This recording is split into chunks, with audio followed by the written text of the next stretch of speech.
मुल्ला नसीरुद्दीन की अपने पड़ोसी से कभी न बनती थी। कुछ तो उनका पड़ोसी भी बदमिजाज और चिड़चिड़ा था और कुछ मुल्ला भी अपनी आदत से मजबूर थे। नित नई शरारतों से उसे तंग किया करता था। उन दिनों भी इन दोनों में अनबन थी। गर्मियों की एक दोपहर मुल्ला अपने घर में आराम कर रहे थे कि जहन में अजीब ख्याल आया। आंखें चमक उठीं और होंठों पर मुस्कुराहट बिखर गई।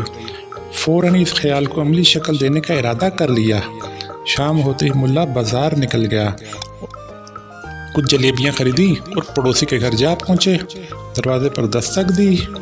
पड़ोसी की बीवी ने पूछा, कौन है? मैं हूं भाभी, आपका पड़ोसी नसीरुद्दीन। क्या भाई शमसुद्दीन घर पर हैं? मुल्ला ने पूछा। और चंद ही लम्हों में पड़ोसी शमसुद्दीन बाहर आया तो उसके चेहरों पर नागवारी थी, मगर मुल्ला बड़े जोश से मिले और जलेबियां देते हुए बोले, भाई मेरे बेटे यानी तुम्हारे भतीजे ने अच्छे नंबरों से इम्तिहान में कामयाबी हासिल की है। इसकी खुशी में ये मिठाई लाया हूँ। उम्मीद है पुरानी बातें भुलाकर कबूल करोगे और बच्चे को अपनी दुआओं से नवाजोगे। पड़ोसी मुल्ला के खलूस भरे अंदाज से बहुत मुतासिर हुआ।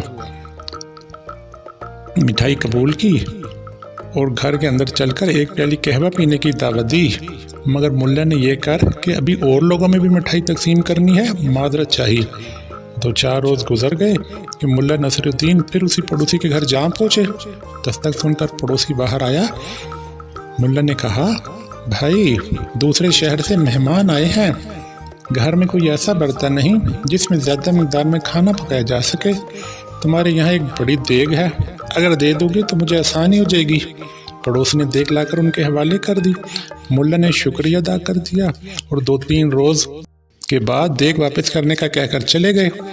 फिर 2-3 रोज़ तो क्या 2-3 हफ्ते गुजर गए, लेकिन मुल्ला ने देग वापस न की। एक आध बार राह चलते हुए कहीं सामना हुआ और पड़ोसी ने याद दिलाया तो उन्होंने बात ही बदल दी। बहुत ही दिन गुजर गए। एक रोज़ देग वापस की तो उसके साथ एक छोटी सी पतीली भी दी।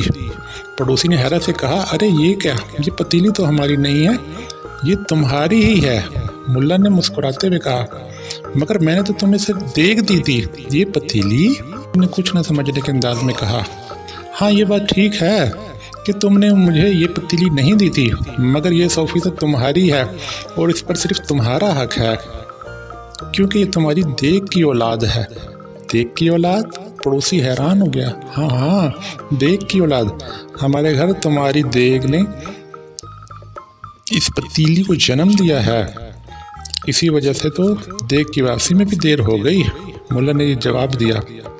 बात तो बहुत अजीब थी, पड़ोसी के दिल को न लगती थी, मगर मुफ्त पतीली हाथ आ रही थी। लालच गालिब आ गया और उसने देग के साथ पतीली भी ले ली। इस बात को कई हफ्ते गुजर गए। अब मुल्ला और पड़ोसी के आपस के ताल्लुकात बहुत अच्छे हो गए थे। एक रोज़ मुल्ला फिर पड़ोसी के घर पहुंचे और मेहमानों के आने का बताकर देग मांगी।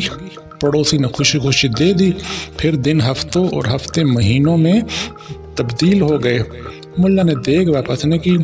पड़ोसी को कई बार ख्याल आया, ज़रूरत भी पड़ी, मगर उसने मुल्ला से तकाज़ा न किया। उसे यकीन था कि इस बार भी उसके यहाँ औलाद होगी। आखिर एक रोज़ उसकी बीवी ने कहा, अब तो बहुत ही दिन हो गए हैं, मालूम तो करो मुल्ला से कि क्या बात है।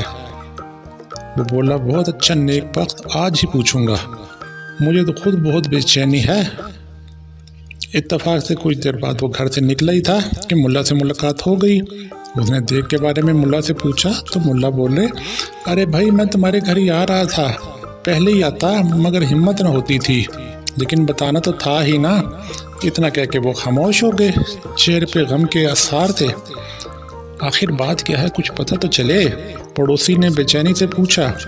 वो दरअसल तुम्हारी प्यारी देग जो इतना अरसा साथ रहने से हमें भी बहुत प्यारी हो गई थी, अब दुनिया में ही नहीं रही। उसका 2 दिन हुए इंतकाल हो गया। इतना कहकर वो रोने लगे। फिर हिचकियाँ लेते हुए मजीद बोले, मरहुमा काफ़ी दिनों से बीमार थी, सोचा था कि सेहतयाब होने पर नहला धुलाकर तुम्हारे घर पहुंचा दूंगा, मगर अल्लाह को ये मंजूर न था और परसों इसी बीमारी की हालत में हमें रोता छोड़कर चल बसी। क्या मतलब?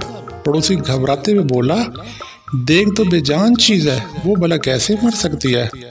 देखो मुल्ला, मुझे बेवकूफ़ न बनाओ। बेवकूफ़? मुल्ला ने आंखें निकाल कर घबराते हुए कहा, तो तुम्हारे ख्याल में मैं झूठ बोल रहा हूँ? बेवकूफ़ बना रहा हूँ तुम्हें? तो और क्या, धाय देख तो धात की बनी बेजान चीज़ होती है, और मरती तो जानदार चीज़ें हैं, फिर देख कैसे मर सकती है? पड़ोसी ने गुस्से से कहा, तो क्या बेजान चीज़ें बच्चे देती हैं? अगर देख बेजान थी तो उसने बच्चे को कैसे जन्म दिया जो तुम्हारे घर इस वक्त भी मौजूद है? मुल्ला अपने लहजे में कह रहे थे, बोलो, क्या तुम इस बात से इनकार करोगे कि तुम्हारी देख ने बच्चा दिया था और मैंने उसे तुम्हारे हवाले किया था? बस जो चीज़ बच्चा दे सकती है वो मर भी सकती है, तुम्हें मेरी नीयत पर शक करने का कोई हक नहीं। मुल्ला की बातों ने पड़ोसी को लाजवाब कर दिया। उसने बेबसी से मुल्ला को देखा और गर्दन झुका ली। मुल्ला के होंठों पर शरारत भरी मुस्कुराहट थी।